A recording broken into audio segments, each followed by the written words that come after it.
서울 아파트 가격이 다시 움직이고 있습니다. 일부 지역은 1년 새 10% 넘게 올랐고 거래량도 저점 대비 2배 가까이 늘었습니다. 숫자만 보면 회복처럼 보입니다. 역시 부동산은 오른다는 말이 다시 힘을 얻는 분위기죠. 하지만 방향을 조금만 다르게 보면 이야기가 달라집니다. 10% 상승이라는 건 10억 아파트가 1년 만에 1억이 올랐다는 뜻입니다. 월급 300만 원 기준으로 단순 계산하면 3년 가까운 소득이 가격에 더 붙은 겁니다. 가격은 빠르게 뛰는데 소득은 그렇게 움직이지 않습니다. 여기서부터 균열이 시작됩니다. 더 불편한 숫자가 하나 있습니다. 가계부채는 이미 1,800조 원을 넘었습니다. 금리가 완전히 내려온 것도 아닌데 다시 대출이 늘고 있습니다. 집값 상승과 대출 증가가 동시에 나타나는 구간이라는 뜻이죠. 이 조합은 항상 조심해서 봐야 하는 신호입니다.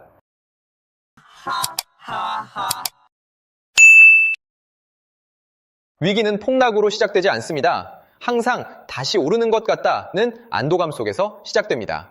지금 이 상승은 건강한 회복일까요? 아니면 과열의 초입일까요?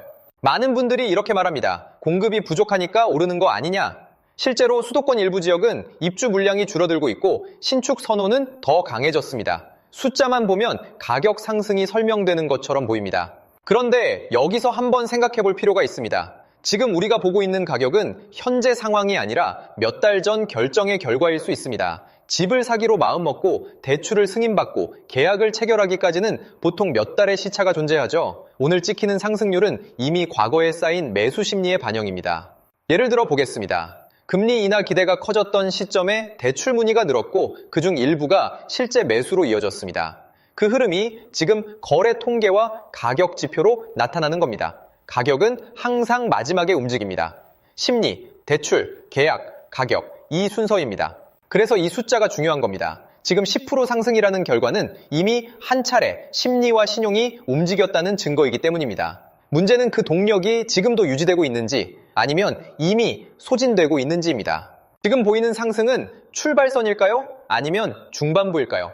여기서 한 가지 더 봐야 할 지표가 있습니다. 바로 거래량과 가격의 관계입니다. 최근 일부 지역은 가격이 오르고 있지만 거래량은 과거 급등기 수준까지 회복되지는 못했습니다. 숫자로 보면 상승은 강한데 참여 인원은 제한적이라는 뜻이죠. 예를 들어 거래량이 과거 고점 대비 60, 70% 수준인데 가격이 10% 이상 오르고 있다면 이건 시장 전체가 달아오른 상황이라기보다는 일부 수요가 집중된 결과일 가능성이 큽니다. 100명이 동시에 밀어올린 상승이 아니라 60명이 먼저 움직이며 가격을 끌어올린 구조라는 이야기입니다. 이게 의미하는 건 단순합니다. 시장이 넓게 오르는 게 아니라 얇게 오르고 있다는 신호입니다. 얇은 상승은 심리에 크게 의존합니다. 심리가 꺾이면 속도도 빠르게 꺾일 수 있습니다. 반대로 심리가 더 자극되면 과열로 번질 수도 있습니다. 여기서 구조가 갈립니다. 실수요 기반의 확산인지 기대 심리에 의존한 선반영인지에 따라 이후의 방향은 완전히 달라집니다. 지금의 10% 상승은 체력이 붙은 결과일까요? 아니면 기대가 앞선 결과일까요? 위기는 한 지점에서 멈추지 않습니다. 항상 연결고리를 타고 움직입니다. 첫 번째 단계는 금리 기대입니다. 실제로 기준금리가 크게 내려오지 않았는데도 시장은 곧 내릴 것이라는 기대를 먼저 반영합니다. 기대가 생기면 대출 문의가 늘고 변동금리 부담이 완화될 거라는 계산이 들어갑니다. 아직 숫자가 바뀐 건 아니지만 심리가 먼저 움직이는 구간이죠. 두 번째 단계는 신용 확장입니다. 대출이 조금씩 늘기 시작하면 매수 가능한 인구가 늘어납니다. 예를 들어 5억 대출 한도가 6억으로 늘어나면 선택 가능한 집의 가격대가 바로 올라갑니다. 이건 수요 증가처럼 보이지만 실제로는 신용이 만들어낸 확장입니다. 가격은 소득이 아니라 대출 한도를 따라 움직이기 시작합니다. 세 번째 단계는 가격 선반영입니다. 매수 심리가 살아났다는 신호가 나오면 매도자는 호가를 먼저 올립니다. 거래 몇 건이 높은 가격에 체결되면 그 숫자가 다시 뉴스와 통계에 반영됩니다. 그리고 그 통계가 다시 심리를 자극합니다. 기대, 대출, 가격, 기대, 이 순환이 형성됩니다. 이게 왜 위험하냐면 이 구조가 대부분 금리 하나에 묶여있기 때문입니다. 기대가 꺾이면 신용이 줄고 신용이 줄면 가격은 생각보다 빠르게 식습니다. 상승은 천천히 시작하지만 꺾일 때는 속도가 다를 수 있습니다. 지금의 상승은 체력이 받쳐주는 흐름일까요? 아니면 기대가 밀어 올리는 구조일까요? 이 장면이 낯설지 않습니다. 가격이 다시 오르기 시작하면 항상 이런 말이 나옵니다. 이번엔 다르다. 2006, 2007년에도 비슷했습니다. 거래가 살아나고 대출이 늘고 가격이 연간 10% 이상 뛰었습니다. 그때도 공급 부족, 수도권 집중, 실수요 유입 같은 설명이 붙었습니다. 숫자만 보면 틀린 말은 아니었습니다. 하지만 상승의 속도는 소득 증가 속도보다 훨씬 빨랐습니다. 7억이 8억이 되는데 1년이 걸렸지만 월급은 그렇게 움직이지 않았습니다. 2020, 2021년에도 비슷한 장면이 나왔습니다. 저금리와 유동성이 결합되면서 일부 지역은 2년 만에 40%가 올랐습니다. 10억이 14억이 되는 동안 대출은 급증했고 가계부채는 빠르게 불어났습니다. 그 시기에도 유동성이 충분하니 괜찮다는 말이 반복됐죠. 그리고 금리가 방향을 바꾸자 분위기도 함께 바뀌었습니다. 지금 상황이 과거와 완전히 같다고 말할 수는 없습니다. 금리 수준도 다르고 규제 환경도 다릅니다. 하지만 패턴은 비슷합니다. 거래가 먼저 살아나고 대출이 뒤따르고 가격은 그 다음에 가속됩니다. 그리고 항상 중간 구간에서 안도감이 퍼집니다.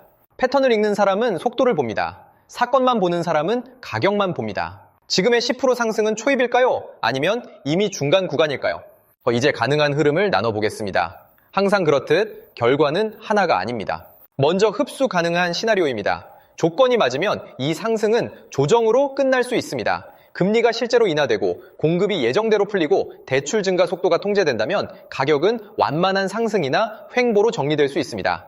10% 상승이 추가로 3, 5% 정도 더 이어진 뒤 숨 고르기에 들어가는 그림이죠. 이 경우 시장은 급등도 급락도 없이 체력을 회복합니다. 다만 비용은 사라지지 않습니다. 가계부채는 이미 1,800조 원을 넘은 상태이고 이자 부담은 소득 대비 여전히 높은 구간입니다. 조정으로 끝난다 해도 누군가는 더 비싼 가격에 들어오게 됩니다. 다음은 확산 구조 시나리오입니다. 문제는 속도입니다. 가격이 추가로 7에서 10% 더 오르고 대출이 빠르게 늘기 시작하면 구조는 달라집니다. 충당금 부담 증가, 대출 심사 강화, 유동성 압박, 이 흐름은 생각보다 빠릅니다. 가격이 오를 때는 심리가 밀어주지만 꺾일 때는 신용이 먼저 식습니다. 대출이 줄어들면 거래가 급감하고 거래가 줄면 가격은 버티기 어려워집니다. 위기는 폭락으로 시작되지 않습니다. 신용이 조여지는 순간부터 체감이 시작됩니다. 지금은 조정으로 흡수될 구간일까요? 아니면 확산 구조로 넘어가는 초입일까요? 이건 투자자들만의 이야기가 아닙니다. 집을 사지 않아도 전세를 살고 있어도 이미 연결되어 있습니다. 예를 들어 10억 아파트가 1년 만에 11억이 되면 그 차액 1억은 단순한 숫자가 아닙니다. 전세 보증금이 5천만 원만 올라가도 세입자는 대출을 더 받아야 합니다. 대출 5천만 원에 금리 4%만 적용해도 연 200만 원, 월 약 17만 원의 추가 부담이 생깁니다. 가격 상승은 곧 현금 흐름에 대해 압박으로 번역됩니다. 무주택자에게는 추경 매수 압박이 생깁니다. 더 오르기 전에 사야 하나라는 심리가 생기죠. 1주택자는 갈아타기 계산이 복잡해집니다. 오른 가격만큼 취득세와 대출 규모도 커집니다. 다주택자는 자산이 늘어 보이지만 동시에 신용 노출도 함께 커집니다. 연체율 8%는 100명 중 8명의 문제입니다. 숫자만 보면 소수처럼 보이죠. 하지만 그 8명이 대출 구조를 흔들면 나머지 92명의 조건도 바뀝니다. 금리가 올라가고 심사가 강화되고 거래가 줄어드는 식으로 말입니다. 시장은 항상 가장 취약한 고리에서 방향을 바꿉니다. 지금은 선택지가 있는 구간일까요? 아니면 선택지가 줄어드는 구간일까요? 가격이 오를 때는 누구나 기회를 봅니다. 구조가 바뀌는 구간에서는 기회와 위험이 함께 움직입니다. 지금이 버블이라고 단정할 수는 없습니다. 하지만 구조가 바뀌고 있는 건 분명합니다. 1년 10% 상승은 숫자만 보면 회복처럼 보입니다. 그러나 10억이 11억이 되는 동안 소득은 그렇게 움직이지 않았습니다. 가격은 앞서가고 현금 흐름은 뒤따라옵니다. 이 간격이 벌어질수록 시장은 신용에 더 의존하게 됩니다. 확률이 낮다고 해서 충격이 없는 건 아닙니다. 가격이 계속 오를 가능성도 있습니다. 하지만 상승이 계속될수록 진입 비용은 커지고 조정이 오면 부담은 집중됩니다. 수익은 분산되어 쌓이지만 리스크는 한 번에 나타납니다. 이 비대칭을 인지하는 게 출발점입니다. 지금 필요한 건 공포도 낙관도 아닙니다. 구조를 보는 시선입니다. 금리 기대가 유지되는지, 대출이 확장되는지, 거래가 넓게 퍼지는지 이 세 가지가 동시에 건강하게 움직이는지 확인해야 합니다. 상승을 쫓는 사람은 가격을 봅니다. 구조를 읽는 사람은 방향을 봅니다. 지금 이 상승은 체력이 만든 흐름일까요? 기대가 밀어올린 흐름일까요?